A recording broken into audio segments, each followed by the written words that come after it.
Hey guys! Welcome to our first episode of Y que va a decir la gente. I'm Nancy. I'm Lizzie. And I'm Annie. And we are... Y que va a decir la gente. So, Y que va a decir la gente. We decided to do this podcast for many, many reasons. But I think one of the biggest things that we all got from it is that at one point or another, every one of us has been in a situation where we want to do something. What happened? Do I have teeth? I'm so sorry. It's okay. She giggles. So we laugh when we're nervous. I'm nervous. That's what it is. And I cry a lot when I laugh. So if you see me crying, I cry a lot. Same. I just blinked right now. That's what I was like. And then I realized I was like, oh shit. No, actually, Annie had the best description of our podcast. And it's pretty much just three of us are in completely different stages of our lives. I am a mother of three. I'm married and I'm also still trying to figure out my life. Nancy? Yeah, so for me, I'm going through a very big life change. I would say I just got married a few months ago. Yay. Yay. Yay. It's best decision ever, but it's definitely, even though my husband and I lived together before, it's still an adjustment getting used to it. Then I also changed my name, so that was a whole nother thing. But yeah, I also still don't know what I'm doing either, but I am tired of living my life wondering or being worried about lo que va a decir la gente, and it's something that was drilled into us growing up, and it's just at some point I was just okay, I gotta stop. Mm-hmm. And one of the things that it is I've always wanted to do some kind of content like this. I'm why don't we start a podcast, Yeah. What about you, Annie? As stated on the bio of our Instagram, I'm the one that has no idea what the fuck is going on. But at the same time, just trying to navigate and just survive and we're all just trying to live our best lives, figuring it out. Yeah. And like she said, we're all in different stages. I feel like you guys kind of make me excited for my 30s, but I think one thing is that being in your 20s is hard. It's hard, and it's also it's amazing. It's hard, and it's also so much fun because it's it's a horrible time, but you're partying a lot throughout the horrible time, so but you're also learning about yourself, and I think that's your biggest thing right now is that you are learning what adult you're gonna be, mm-hmm. what you like, what you don't like, what works for you, what doesn't work for you. Yeah. I mean, I'm still in my 30s, and I still think about what works for me and what doesn't. I am getting close to my end of my first year of my 30s, and I don't know what I'm doing, but at least I'm 30 now. Yeah. And we're all just, having a good time, and I want to be at a point where, fuck it, I don't care what anybody says anymore. Yeah. I'm going to do this. And one of our biggest goals, I feel with this podcast is one, we have each other. Us three have one another, whether it's one-on-one or the group chat or whatever. Mm-hmm. But also what we wanted our goal is to empower other women and, help them feel the way we, help them navigate what it's living and feeling the way that we have felt, whether it's being 24, 31, or whatever, all those mm-hmm. ages. I feel you always need someone, and Nancy can look up to Lizzie, I can mm-hmm. look up to you, and that's how we want everyone to feel listening to this podcast, it's their safe place, we've been very no judgment fortunate. Exactly. We've been very fortunate that we have each other, very much judgment free, and so we would love to have a space where where we can give you that space. Yeah, exactly. If you feel you don't have that support at home, you have it with us. Yes. One thing that we want to do is we want to make this podcast super interactive. So we want to do listener Q&As. We want to get speakers that, talk about situations that you've been in where, the other day I asked Mom and I told her okay, what's one thing that you always wanted to do, but that you didn't get to do? Because somebody was el que dirán, you know? Mm-hmm. And, like, you always heard those, like, oh, no, pero que van a decir, like, and there's so many, like, mom's about to be 60. Mm-hmm. Wait, so what was it? She mentioned a lot of things. She said that, like, when she was little, like, it was always easier for her to be friends with boys, but they would call them pirujas. Yeah. So they couldn't have, like, boyfriends, like, friends that were boys. Friends that were boys. My mom too, and she said they would call her, I think she said one of her siblings used to call her, like, marimacha or something like that, because so really quick, family tree. So we're sisters, and our mom is her mom's sister. Yes. But yeah, Annie grew up with us. She grew up as, like, a sister. So, yeah. She's our third I was sister. their summer sister, because I was here every summer. Summer and winter break sister. Nancy could not get enough. I hated her growing up. I was very jealous of anyone else getting my dad's love besides me, so, you know. Yeah. But we've gotten to this point where it's like, we have a podcast now, and, like, and now we're helping other people. About a lot of things. Yeah. Like, when just, growing up, the way we grew up, being in your 20s, mental health, grief, living your best life, chisme, travel. Annie loves to do makeup. Like, she can give us great tips on, like, skincare and makeup. Nancy's amazing at hosting. And you are the travel agent of the family. Yes. Yes. Can we talk about that very quick? Lizzie, fucking maid of honor. I don't even know how to, like, on, like, steroids. She planned the best bachelorette party for me. And it was so much It was, like, fun. what, 14 of us? And every single person that went on that trip has, like, we all had the fucking time of our lives because of how great Lizzie's fucking travel years and knowledge came in. And, yeah. Addie swam in the middle of the ocean and snorkeled, and she doesn't know how to swim. I thought I was going to die hiking up a mountain. That was fun. I thought we were all going to die. Was so much fun. Almost fell off a cliff on ATVs.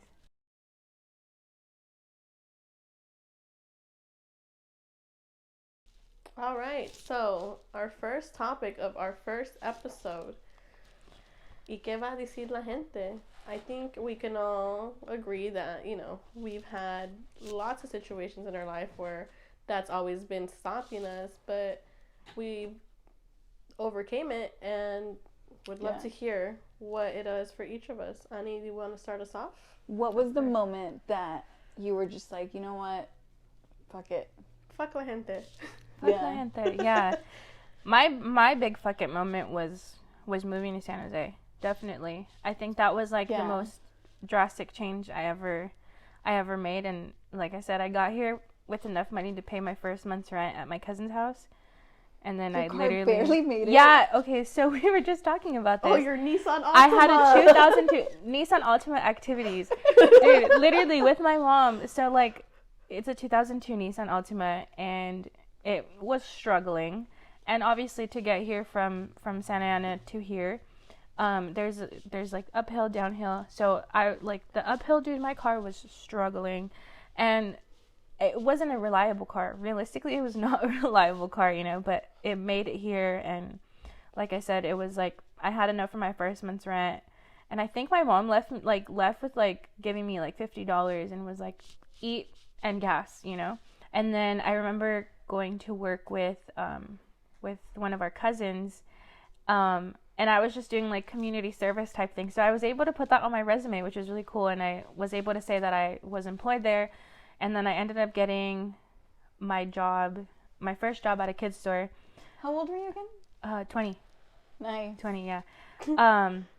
Right before I turned 21, which is like insane, right? Like, yeah. But it's crazy how like everything else worked out after that. But I mean, everyone was kind of like, why did she move? You know, like, and it was like, when I mean like, ¿y qué va a decir la gente? I mean like home, friends, coworkers. Everyone was like, what the fuck are you doing, dude? Like, you have all your friends are here, your parents are here, like, what's going on, you know? And like, that was literally just me, like, I was the first one to move so far away from like my siblings, to move so far away from my parents, and just like, I think you were honestly the first one in the family to move so far away. Yeah, I think so. Yeah, I mean, we have one cousin that moved, or that she moved like an hour away. Yeah. But everybody else, like, and like, it was just crazy because everyone, what I would get a lot was like, dude, you're like the youngest of 3, and like the fact that you moved and like you've been living, and you know, luckily everything worked out, you know, like I ended up getting a Monday through Friday job after, and like everything worked out right, but I feel like that was like my moment where I was like, fuck it, like I don't care what you say. And the main reason I said I'm leaving and I was like, ¿y qué va a decir la gente? Was because what I wanted to do with my life, my parents weren't agreeing with it. And I was like, if I stay here, I'm never going to be able to live my life the way I want. And I mean, I was going to school here and I was trying to like push through college, but I was like, this isn't for me, you know? And I realized that what I wanted to do was not go to school and read books. I wanted to do people's hair and people's makeup and, you know, stuff like that. And and that's kind of like, yeah, that's what I've been working towards. Yeah. Like, and that's what makes me happy. And like, you know, I think because, you know, my sibling went to school for something and didn't pursue it, that's where they were like, you can't be doing that because you're not going to pursue it and it's just going to be a waste of money. But it's like, I'm actually passionate about this, you know, and it's like, I can't live my life the way you want me to, and I can't fit this mold because that's not who I am. And I need to be happy at the end of the day, you know, like I have to do something that doesn't feel like a job and just feels like something that I'm doing because I love it and not just because, you know, I went to school and now, you know, I'm making all this money doing something I don't even like doing, or, you know what I mean? Like, yeah, no, for sure. Yeah. And I think too, like one thing that I want to add to your story and to like either one of us is like our full disclaimer, like, yes, we're going to be talking about the way that we were raised, and yes, we're going to be talking, and it's probably going to relate to a lot of people, but in no way, shape, or form am I putting my parents down. Like, yeah, we're not bashing anyone. We're just like, yeah, we're just talking about experiences and how those experiences have shaped us to be the people we are now and the people that we want to be. Yeah. Right. And how we dealt with it too, because I feel like there can be someone listening that's going through the exact same thing and is going to be like, well, I'm going to do exactly what my parents want me to do, but you're never going to be happy, like truly happy. And you have to put yourself first. You need to do what makes you happy and what you know you'll be good at, because, you know, you can, like I said, I could have gone and literally been a teacher, but I know I wouldn't have been happy. Dude, and I finished college. Yeah. I finished it, and I knew, like, 3/4 of the way, I was like, this shit's not for me. But I did it because I was like, well, I just need a semester. you know? Let me write it out. But yeah, what if I had done something different? Like, what if I had gone the other way and been like, you know what, fuck it. Screw those last 3 years. Right. Yeah. Was that your fuck it moment? Was that your ¿y qué va a decir la gente moment? No. My moment, well, I guess a little bit. Because, yes, like, I went to college, and I didn't do what I went to college for. In a way... Wait, what did you go to college for? I went to school I forgot already. for child development, which I halfway through my time in school, and I was like, okay, so, like, if I don't want to do this, at least I know I'll be a good mom. And you are. I'm a fucking badass mom, and I'm proud to say it. Like, I like the mom I am. I know that I'm not a very traditional type mom, but I like the mom I am. And I do think a lot of it was all those like courses that I took about, you know, like kids and like traumas and, like maybe if you do something this, when a 2-year-old's this size or this age, whatever, like it affects them when they're adults. Yes. Yeah. Like, and I'm not saying that like we're, ¿cómo se dice? Like, what's the word I want to use? Like, it's not that we're not smart enough about it. And sometimes you're just like, oh, it's common sense. But a lot of times, like, especially in, like, Latino culture, like, the whole, like, llorando thing. Like, it's okay if a kid cries. It's okay if you cry. But you're always like, para de llorar. Like, te ves feo llorando. O cargas se bebe mucho. Yes. Oh, my God. I hated that. When people would be like, don't hold the baby so long. Like, bitch is my baby. It's a baby, too. Yeah, like they can't do anything. They literally were inside for 9 months. How do you expect them to be like, I'm independent? Yeah. Hold on, though, because you have your firstborn, your son is very independent. We would joke around a lot of him being independent. He was an independent-ass baby. But he's independent because I really think that I gave him the confidence to be independent. Yeah. That's really good. And I think, like you said, I'm a badass mom, and your kids are a really good representation of the kind of mom you are. Because your kids... Because your kids are, like, they're so great. Like, literally, they're pretty awesome. They're great. Every once in a while, you know, I'm going to talk a lot about them. But they're a huge part of my life, and I love them. Yeah. But my fuck it moment was, yes, like, I did go to college. I don't want to be a teacher. Fuck being a teacher. And I said, okay, like, I'm going to quit. I didn't finish the semester. I didn't finish the school year. I quit, like, the first semester. When was it over in December? And then you quit the semester while you were in college, or you quit being a teacher? So I was going to get my credential. Because you know how you need that you're supposed credential? to get a credential? Yeah, so after your 4 years, you get the credential. I didn't know that. But you can teach while in school for your credential. I didn't like it. And I know that it has to do with, like, seniority, and, like, they put me in a shitty ass school. My situation was difficult, but it made me realize, like, yeah, like, this isn't for me. I'm not going to do this. And I kept the full-time job that I had. And I was like, you know what? Fuck it. I'm going to travel the world. Like, this job is flexible enough for me to go out and travel. And that's what I'm going to do. And I got so much backlash from it. But the job you're talking about right now, you're talking about when you worked for an airline. Mm-hmm. And with the airline, I'm not sure people know this, but with airline jobs, yes, you do get flight benefits, which I don't know if you so want to explain. You can fly for free to wherever your airline goes, and then if they go international, you just pay their taxes. So I was going to badass places. Like, I think to Mexico, it costs, like, what? At that time, it cost, like, $50, $60. You're going to badass places with sandwich bread and peanut butter and jelly in your backpack. Yes, and I was broke. and dude, everybody thought that my dad was funding my vacations. Like, I wish he was, you know, like, I would love that, but he wasn't, because I didn't want to ask him, because I know it was going against what he wanted me. Like, he saw me go to school, and then he saw me quit. You know, I didn't want to ask him for shit, because I was so, like, I felt ashamed, to be honest. Like, I felt ashamed. And I was like, damn, Dad, like, I'm sorry. But do you think the shame had to do with anything because of what I was going through at the same time?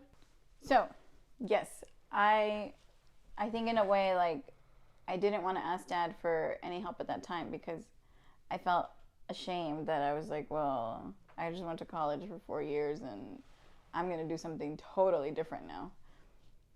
But again, it was what made me happy. But yes, I think a lot of it also has to do with, at that time in my life, I didn't feel like I needed and I didn't want to be a focus, because there was a lot of shit going on with you.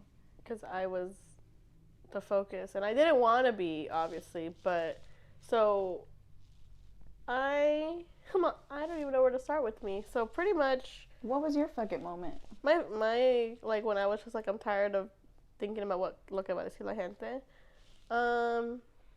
So for me, you know, a lot of it has to do, I obviously, like, growing up, there was a lot of things that I wish I could have done, or I wish I would have viewed things differently. But I always had that fear of, like, well, lo que va a decir esto, lo que va a decir la gente. And not just that, but, like, our parents kind of, like, they didn't do it purposely, I would like to say, but, you know, they really did drill that into us. Like, no te puedes comportar así, no te puedes vestir así, no puedes hacer cosas así, porque qué va a decir la gente. And this is coming from, like, I like to think that our parents were a lot more modern and more accepting of, like, you know, like, current times and stuff. Yeah. But what ended up happening to me is when I was 18, I got diagnosed with end-stage renal failure. And that... For the people that don't know. So I got diagnosed with kidney failure, and I had to go on dialysis at 18. And then once that happened, I already was, like, the baby in the family and like, our immediate family. But once I got diagnosed, and once, like, I went through, like, a lot of shit with that, everyone in my family and my friends all around, they started seeing me as, like, oh, la enfermita, you know, like está haciendo, no puede ser la débil, no puede ser nada. And, like, I had a lot of shame associated with my disability. Like, I was so ashamed to be sick, even though it had nothing to do with me. It wasn't my fault. Like, I was just so ashamed of it. And so for the first few years, you know, I definitely feel like I instead of, like, wanting to overcome all of that, I, like, just drowned deeper in it. To like, oh, I don't want anyone to know anything because I don't want people to know lo que va a decir. But then I hit a point in my life where, you know, Lizzie is talking about during this time, I think I hit a point where I was just tired of being seen like la enferma, la débil. And so I was like, you know what, fuck it. Like, I can still do things even though I have this going on in my life. And so for me, it wasn't as big as, like, I want to say, like, traveling or moving, like, to another city, because unfortunately I couldn't do that because I was still pretty much tied down with, like, my treatment and stuff. But I remember specifically, like, you know, financially I depended on my dad, and I was just so tired of even, like, my mom, my dad, and everybody around me seeing me as that I was just like, you know what, fuck it. And I went and I applied at this job to be, like, this dispatcher of an alarm system. I remember. Yeah. Yes. Do you guys remember that? Dude, okay, that job fucking sucked. Let me talk about that. But it was at that moment that, like, me getting that job reminded me, like, yo, I'm still, like, in my early 20s. Like, I need to stop letting this... You want to live. I wanted to live. And so, like, I don't know if this was the best thing, but, like, I started hella partying around that time, going out. Because I had my job. But mind you, you didn't get that. Like, you weren't doing that earlier because you were just focused on staying alive. Yeah, and then there was a lot of fear, like, also, like, I didn't want to go out. I didn't want to make friends again and hang out with anybody because my only friends were you guys. Like, Ani was, like, living in, like, Orange County, and you were living in San Francisco, I think, at that point. But, like, I was just so scared. And I even remember, you might not remember this, but you got mad at me one time that I didn't want to go with you to, I think it was one of the airlines' Christmas parties or something. And you were like, no, all you want to do is stay home. And then I was just like, yeah, like, I do. Yeah. You know, but it happened, you know. For me, it was just getting that job. And that job just reminded me that, like, I was capable of doing things on my own. And from there, I had my whole, like, party phase in my 20s. And just, I was on dialysis, but I was, like, living my best life. I was having a lot of fun. We went to Disneyland all the time. I ran away to EDC one weekend. I didn't really run away, but, like, my parents knew. But I was just like, hey. They did not want you to go. I remember that. They did not want me to go. And they were like, ¿qué van a decir? Porque acabo de salir del hospital. Like, what are people going to say because you just got out of the hospital a week ago? And I was like, I feel fine, and I can go to EDC if I want to. So I remember we were moving that weekend. I bought a ticket and with my friend, and I'm like, hey, let's just go Sunday. And then, like, I flew. I went to party for a whole day in Vegas. And then we flew back the day after because we fell asleep in the hotel the day after EDC. Yeah. And I was all dead coming back. But I was just like, I did it.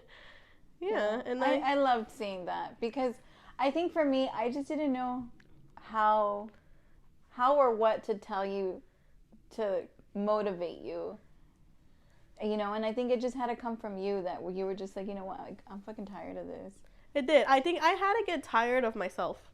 Yeah. I was just over myself. I was like, stop. Because I would literally just wake up from bed, do my dialysis and whatever I had to do, and then go to the couch. And then also just like, my stomach is growling. It's okay.